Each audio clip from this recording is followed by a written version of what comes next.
Welcome to the Quality of Life podcast, where we explore how hospice and palliative care may enhance quality of life for patients living with a serious illness. Here is your host, hospice and palliative care leader and educator, Dr. Millicent Burke-Sinclair. Hello and welcome to the Quality of Life podcast. Today I'm here with Dr. Brittany Matney, Assistant Hospice Medical Director, and Molly Schmidt, Director for Seasons Inpatient Unit, Elizabeth House. Thank you both so much for being here today. Thank you for having us.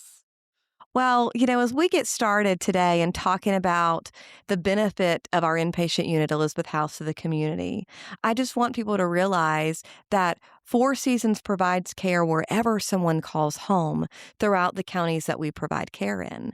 But there are times where someone may need some additional specialized care. And certainly our inpatient unit, Elizabeth House, could possibly be something for them to consider. So we're going to focus on Elizabeth House today for the topic of our conversation. And I would encourage, as listeners have questions, feel free to call us or go onto our website. On our website, you can actually see a page dedicated to Elizabeth House. So with this all in mind, could you start out by sharing with the listeners what an inpatient unit is and when someone may need to be transferred to one? Sure, Millicent. Thank you. Thanks for having us. So our inpatient unit is actually a standalone facility, and it's where we can provide 24/7 nursing care. We have physicians reviewing cases daily, and we have support for patients and family, including social workers and chaplains who are in the building. So it's a more intensive level of care, and it's often used when patients are having increasing symptoms at home. One of the great things about Elizabeth House is when you're needing frequent changes to the plan of care, we can help monitor and guide that in a way that you just can't do at home as much. And we know each journey is different. Some folks have symptoms that are really difficult to control in the home, and whether it be pain or trouble breathing or nausea or a list of other things. Our goal at Elizabeth House is to help them be more comfortable. And for some, this will mean just having a few days at Elizabeth House where we can do the close monitoring, where we can make changes quickly, and then working towards getting a patient back home, because home is important. Most of the time, that's with medications that are taken by mouth, but we also have other routes to ensure the patient really is where they want to be. Medical care is overseen by a physician daily. And we also have our patient and family support services there. For other patients, we know that symptoms nearing end of life require really complex management. There are people who stay at Elizabeth House for their end of life care, and they get the same care, the same staff, and we really strive to make it feel like home. So we encourage bringing keepsakes and pictures and sharing stories. And honestly, that's the best part of my job, is getting to hear those. So we want to, no matter what, make the patient feel as at home as possible. I think Elizabeth House and the team does such a beautiful job of that. And what I would want listeners to be aware of, too, is while the patient is a major priority, so are their loved ones. And so I don't know if either of you might be able to share just a little bit about how we care for the whole unit, if you will. Yes. So at Elizabeth House, we are uniquely set up and actually differentiates us from other hospices in the area and nationwide, that we have on-site chaplain and social work support, 6 days a week in-house, 7 days on call. So we have a full team that's there to support the entire support system as well as the patient. I'm very proud to say that we are able to bring patients and families in, and even today we were discussing the relief it gives us as practitioners to watch the shoulders melt and the face relax of the patient and the family. Yes. That our comprehensive interdisciplinary team will round together, actually. And so Dr. Matney will round with either a social worker or a chaplain. We make sure that the patient's primary caregiver or most important person is at the bedside when we have these conversations. And what that allows us to do is provide factual medical information that can sometimes be confusing or scary or upsetting. And by having another support system there, it really helps these patients and families process what's happening in a really healthy way, or as healthy as we can support. And it also helps in the grief process as well, because they're able to start processing things before it becomes the reality. And that also opens them up to experiencing the death process from a somewhat unique perspective. We are able to provide space for people to be the loved one. When someone's at home, it's sometimes not always that easy. You've got a lot of tasks to manage. And when someone's at Elizabeth House, that is completely taken over by the nursing team. So someone can sit at the bedside and just be the wife or just be the sister or whatever role or relationship that you have to your loved one can really just, revel in that and watch the process unfold in hopefully a beautiful and peaceful way. I was told by a family member just last week that while this is the most difficult situation that I've ever been through, you guys have brought the beauty to it. And that's the goal of Elizabeth House, is to take a situation that we know is so hard and make it maybe just a little lighter. That reminds me of a story this gentleman that we served the spouse of was just sharing recently. And he said, I would have not wanted to go through this. However, going through it with the team at Elizabeth House just made all the difference.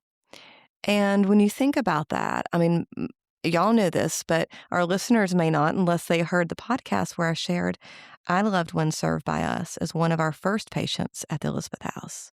And I remember when he was being served, he was being well cared for, but so was his entire family. And I will always remember both the staff and the volunteers, because that's the same model we have today and more.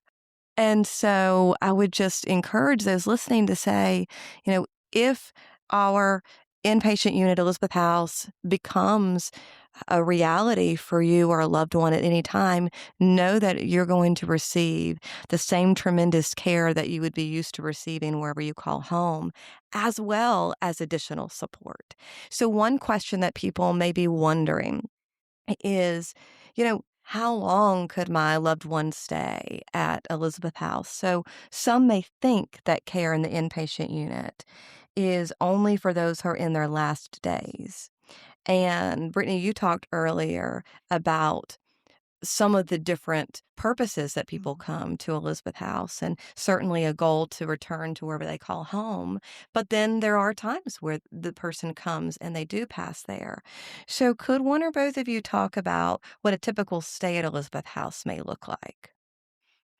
Yeah, so I can talk a little bit about specifically the inpatient Thank you. criteria. So when changes are happening quickly, when we're needing to make frequent adjustments, that's the level of care where really you need to see a physician every day. You need review. At that level of care, there is no specific time frame. It all kind of depends on the level of care that the patient needs. And so with the goal of, if we are able to get you to a place where you can return to where you call home, fantastic. But that also doesn't limit us if the complex management really means that you need to stay at Elizabeth House longer term. Yeah, I like to point out too that when things are escalating in the home, you have to think about the time it takes to manage a symptom. So let's say you have, some medications on hand that you've been using and they've been working well to manage symptoms. And all of a sudden there's this uptick in, let's just say, pain. You call your nurse, they get an order from the physician, they call you back, you give more medications. That can turn into even more complicated process, like getting a new medication ordered. So then you have to call that into the pharmacy. You have to wait for that to get filled. You have to drive to the pharmacy. You have to hope the pharmacy is still open at that point. And so it can really take a long time when things are escalating quickly to get a good handle on it in the home setting. So what Elizabeth House does is that we have different routes of giving medications, and we have plenty of medications on hand with a physician on site or on call that we can discuss hour by hour if we need to. And so we're able to make adjustments really quickly and help get this symptom under control in a faster time frame, with the hope that we could then transition to oral medications and get them home. We also have a level of care that is a respite stay. So that's a little bit different. The criteria is a little different for that as well. Medicare does allow for a 5-night respite stay, which is intended to provide caregivers a break from the incredibly challenging work that caregiving is. And so this is something we offer at Elizabeth House. Our goal is to care for the patient as closely as possible as the care in the home setting. So we do get people up and out in our living spaces doing puzzles. We'll have people, sitting with staff and that sort of thing. So it's a really nice option for families if they're needing a break to just get some rest. And sometimes they'll even stay at the facility or come visit during the day because they get to be, again, their relation to their person, being able to spend time with them without the task of having to provide the personal care. Thank you both for sharing that. And so let's say that a loved one is arriving at Elizabeth House. What would those initial couple of hours look like? What should the families be expecting? Well, depending on where they come from, oftentimes will dictate what we need to do first. So assuming the patient is in some sort of crisis, which they often are, that's our first priority. Yes. First and foremost is to get them comfortable. So you might notice in the hospital that when someone gets admitted, initially they're going to throw some stickers on them, hook them up to the machines and the wires, and, there's a process. At Elizabeth House, we really take the person into consideration. And if they're in pain, we're not even going to do vital signs until they are comfortable. So that is our very, very first priority. Once that has been achieved, or as we're in the process, perhaps we might have the nursing team in the room with the patient. And if they are not able to participate in the conversation, then the medical team may be speaking with the family at the same time. And that just allows us to really get to the bottom of what the issue is so that we're able to better care for that patient. Thank you for sharing that. I think that it's so helpful for people when they know just a little bit more about what to expect in a very unexpected, unexplainable time, And so let's say that the patient, their family has gotten there and they're starting to get situated. How do you make Elizabeth House feel a little bit more like home? That's really something we work hard to achieve. And it starts by even the layout of the building and the design of the rooms. We've taken every effort to make it look less like an institution and more like a place you would want to live. We have common areas for families with self-serve coffee, tea, and snacks. We have a dedicated kitchen for families. So we've had, to the staff's delight, a family member that was stress baking cookies. So every day we got a different recipe. So that was beneficial to everyone on site. But we've had barbecues. We've had all kinds of different actually celebrations for patients and families that may otherwise miss that event. So aside from the space itself, we really do try to make the goals of the family and the patient come to life as well. So we have a program for our veterans called We Honor Veterans, and we provide pinning ceremonies at the bed with our chaplains and hopefully a music therapist. We have dedicated walking paths that go through a veteran's garden with some outdoor space that is a good way to kind of get some fresh air if the weather's nice. We also have pet therapy, sound healing volunteers, and other volunteers that come and provide services. So the place is really bustling with activity and full of compassionate people that are wanting to provide comfort and peace. And my favorite part, because I love being outside is that we have beautiful patios, Yes. that the doors have been designed to be big enough that a whole hospital bed I just love can be that. rolled out there. Absolutely. Now that it's getting warmer, you will Yes. often, walking into Elizabeth House, see a couple of patients out on the patio with their awning out and just enjoying the fresh air. Another thing to mention is that, unlike hospitals, we do not have visiting hours. So families can come and go as they please throughout the day. If you've got a family member flying into town at 2 o'clock in the morning, they can come straight to Elizabeth House if that's what they want. We also allow pets if they have their vaccinations and are friendly. So that is also a big favorite of the staff as well, because we all are very pet friendly. So that is something that really is meaningful to patients and families, to be able to be with their fur babies as well. Thank y'all so much for sharing that. I wonder if there may be a story or reflection that either of you may be willing to share. So, one of the times that I was most touched at Elizabeth House, I very frequently get chills from the things that staff are able to do. But one time that stands out to me is we had a patient who was a pilot and flew out of a local airport. And so we got him out on the patio, and all of his pilot friends did a flyover for him.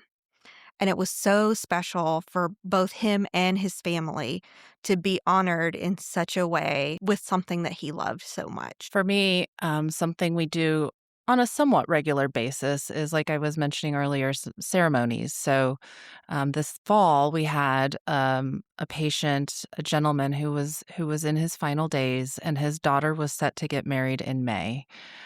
So once we discovered this and it became clear that her dad was not probably going to make it to May, we discussed with the family, was this something you would want to do? Would you like to have a bedside ceremony?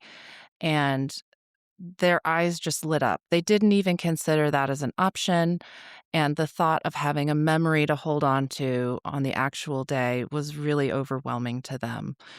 And the most magical thing happened. Everyone in Elizabeth House jumped into action. Our chaplain went out and bought something blue so that she could then lend and have it borrowed. Someone else went out and got fresh flowers that we wrapped with white, medical tape that it actually looked pretty cute. We had the patient out on the patio surrounded by his loved ones. And we had this beautiful bedside ceremony complete with music, and it just feels so special to be a part of that. And that is something, like I said, we do pretty frequently and can accommodate many, many things that you wouldn't even think possible in a facility. So it's really special. One of the things that I love that both of you shared was about how the team at Elizabeth House comes together. They find out, like all of our staff do, what's most important to you, and let's see what we can do to make it possible. And there are so many stories over the years that I've loved reflecting on at Elizabeth House. But one that came to my mind as y'all were speaking was about a pediatric patient that we had. And not only did loved ones surround that patient, but so did our staff. And staff brought in items to make sure that that patient felt safe and felt welcome and felt cared for.